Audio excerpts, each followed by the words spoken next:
안녕하세요. 알려준 이사의 은효상 이사입니다. 오늘은 제가 24년 달력을 가져왔는데요. 이 달력을 통해서 24년에 있을 세무 주요 일정들을 살펴보아서 세금 납부 제때 할 수 있도록, 늦어서 가산세 내지 않을 수 있도록 도움을 드리도록 하겠습니다. 네, 벌써 2024년이 되었습니다. 24년 1월부터 12월 달까지 우리가 놓쳐서는 안 되는 세무 일정들이 있죠. 왜냐면 이걸 놓치게 되는 순간 가산세가 붙어가기 때문에 사실 놓치지 않고 납부해야 합니다. 그렇게 납부해야 될 세금들이 다양하게 있지만 몇 가지를 오늘 함께 살펴볼까 합니다. 우선 매월 일정이 있는 원천세 신고, 그러니까 전월에 근무했던 직원들에 대한 근로소득세라든가 사업소득세를 납부해야 되는 것은 언제까지죠? 네, 매월 10일까지 신청을 해야 합니다. 그러니까 12월 달에 급여를 주셨다면 1월 10일까지, 1월 달에 급여를 주셨다면 2월 10일까지 신고를 해야 됩니다. 그런데 그 10일이 만약에 휴일이다, 빨간 날이다, 일요일이다 그랬을 때는 11일, 12일까지도 연장될 수 있다는 것, 그 기한을 놓쳤을 때 바로 가산세가 붙는다는 것은 잊지 말고 기억하시면 좋을 것 같습니다. 자, 그리고 이제 부가세라는 세금이 있죠. 개인의 부가세, 법인의 부가세가 조금 다른데요. 일단 개인의 부가세의 경우는요, 1월 달부터 6월 달까지의 부가세 신고를 언제 하죠?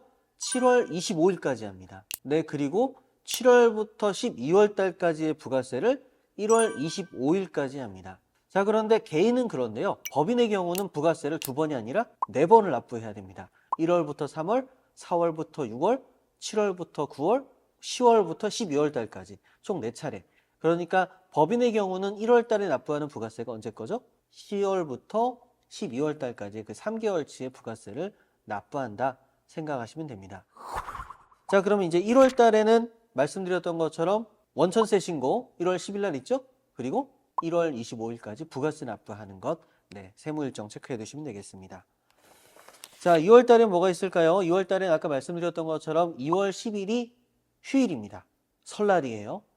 네, 그러다 보니까 13일까지 납부를 하실 수가 있습니다. 그런데 2월 달의 경우는요, 우리 면세사업자라고 하는 예를 들어 뭐 학원이라든가 병원이라든가 이런 것들이 사업장 현황 신고란 걸 해야 합니다. 우리 사업장에는 이러이러한 집기들이 있고요. 이러이러한 교실들이 있고요. 이러이러한 인건비들이 나가고 있다는 것을 신고할 수 있게 되어 있습니다. 면세사업자는 부가세 신고를 안 하기 때문에 이 사업자 현황 신고를 반드시 해 주셔야만 합니다. 네, 그리고 2월 말일까지 지급 명세서를 제출하셔야 됩니다. 이 지급 명세서는 그동안 신고했던 다양한 인건비들, 이것을 한 번 더 제출을 하는데, 만약에 세무 대리인이 있다고 한다면 대부분 세무 대리인이 알아서 신청을 해줄 겁니다. 그리고 뭐 추가적으로 요청하는 것들이 있다면 빠르게 대응해 준다면 좀 더 빠른 신고가 될 수 있는데 도움이 되시겠죠? 3월로 넘어가 보겠습니다. 3월의 경우는 큰 이슈는 없습니다. 이제 3월 말에서 4월로 넘어가는, 그러니까 4월 1일까지 법인세 신고를 하게 되어 있는데요. 법인의 경우 대부분 다 1월부터 12월 달까지의 내용들을 3월 달에 결산을 봅니다. 그러니까 3월 달에 웬만한 자료들이 다 준비가 돼야 될 것이고요. 그래서 4월 1일 날 법인세 신고가 들어가고 법인세 납부까지 진행이 되게 됩니다. 네, 4월 달에는 큰 이슈 없고요. 이제 5월 달에 아주 큰 이슈가 있죠. 한국의 많은 사업자들이 개인 사업자로 남아 계시기 때문에 아마 대부분이 이 개인 사업자 소득세 신고를 기다리고 계실 텐데요. 네, 5월 달 말까지는 개인 사업자들 중에서 성실 신고자를 제외한 나머지 분들이 종합소득세를 신고하게 됩니다. 그리고 이제 프리랜서들 가운데서도 소득 구간이 좀 높으신 분들은 이때 종합소득, 그러니까 근로소득도 있고 프리랜서 소득도 있고 다른 소득들이 다 있다고 한다면 이 소득들을 다 합산해서 신고해야 하는 그러한 시즌이기도 합니다. 그래서 5월 말 아주 중요하죠.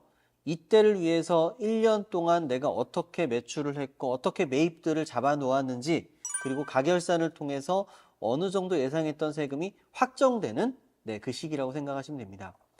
자, 6월 달에는요, 이제 개인 사업자들 중에서 특정 소득 이상, 일정 부분 이상 되시는 분들이 성실신고 확인제도 대상이라고 하죠. 혹시 성실신고 확인 제도에 대해서 잘 모르시는 분들은 이전에 찍어놓은 영상이 있으니까 참고하실 수 있겠습니다. 자, 성실신고 확인 제도 대상자들은요, 6월 말, 그러니까 7월 초까지 신고가 완료가 되어야 합니다. 자, 성실신고 확인 제도 대상자들은 세무사를 통해서 한 번 더 확인받죠. 그러다 보니까 이제 한 달이라는 유예 기간을 더 주고 있습니다. 네, 성실신고 대상자가 되면 사실 피곤해지는 게 좀 더 있죠. 여러 가지 체크해야 될 사항도 있고 확인받는 사항들도 있고 그러다 보니까 사실은 어려움을 겪는 분들도 많이 계십니다. 또 비용도 그만큼 더 추가가 되고 있죠. 그래서 혹시 나 성실신고를 피할 수 있는 방법은 없을까? 네, 이건 역시도 찍어놓은 영상을 참고하실 수 있겠습니다. 자, 7월 달에는 부가세 신고가 있습니다. 25일까지 납부할 수 있어야 하고요. 자, 8월 달에는 커다란 이슈가 없습니다. 이때는 휴가 시즌이죠. 네, 그래서 휴가들을 좀 많이 가고, 그동안 3월 달부터 시작해서 6월 달까지 달려온 세무사 직원들이 좀 쉬는 시즌이라고 생각하시면 좋겠습니다. 이때 전화해서 뭐 급한 거 빨리빨리 처리해달라고 그러시면 쉽지 않아요. 조금 시간을 주시면 좋겠습니다. 네, 9월 달에도 큰 이슈 사항은 없고요. 9월 달까지 해서 이제 3분기 마감을 준비하겠죠. 그래서 대개의 경우 9월 달쯤에 가결산을 준비하기 시작해서 10월, 11월 달에는 내년에 얼마 정도에 납부해야 될 세금이 있는지를 계산해보는 그런 시간이기도 합니다. 네, 10월 달에는 이제 법인세, 부가세를 7월부터 9월 달까지 3개월치 3분기 부가세 신고가 있는 달입니다. 법인의 경우는 25일까지 예정신고 납부 기간이라고 보시면 되겠습니다. 네, 그 다음 11월 달 넘어가고 12월 초에는 어떤 이슈가 있냐면요. 우리가 법인세 신고 3월 달에 끝났죠. 그리고 종합소득세 신고 5월 달, 6월 달 끝났습니다. 자, 그로부터 5개월, 6개월이 지났기 때문에 이 시점에 중간 예납이란 걸 합니다. 무엇을 중간 예납하느냐? 내가 납부했던 종합소득세의 절반을 11월 달에 납부하는 것입니다. 11월 달에 미리 절반을 떼어간다는 거예요. 너 작년에 이만큼 세금 냈잖아? 그러니까 내년에 이만큼 낼 거에 일단은 절반만 받아갈게 해서 받아가는 겁니다. 그러니까 11월 달에 납부한 세금은 25년 5월 달에 세금을 다시 계산할 때 이미 중간 예납한 것을 뺀 나머지 부분만 추가적으로 납부하시면 되게 되는 겁니다. 그런데 슬프게도 올해 매출이 작년보다 줄었을 수 있잖아요. 그리고 이익도 줄어들었을 수 있잖아요. 그런 경우에는 어떻게 합니까? 줄어든 만큼 이미 납부한 세금은 어쩔 수 없고요. 내년에 5월 달에 세금 계산할 때 돌려줘야 될 건 환급해 줍니다.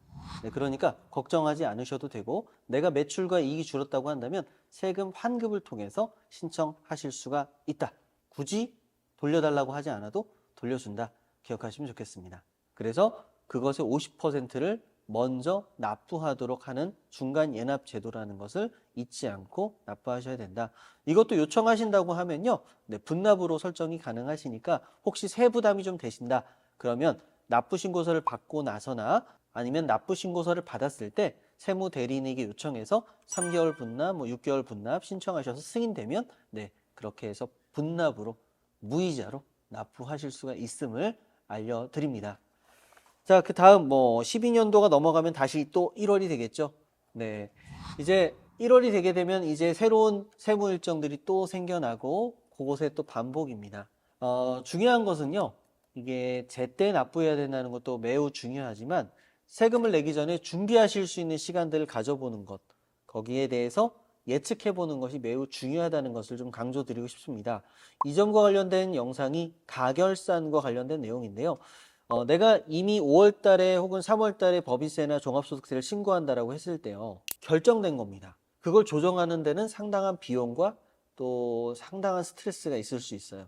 그래서 미리미리 우리가 준비해서 대응을 하실 수 있는 방법은 바로 이 세무 일정들을 잘 머릿속에 가지고 계시고 그 일정에 맞춰서 우리가 하나하나 계획들을 가지시는 것이 절세의 가장 기본입니다.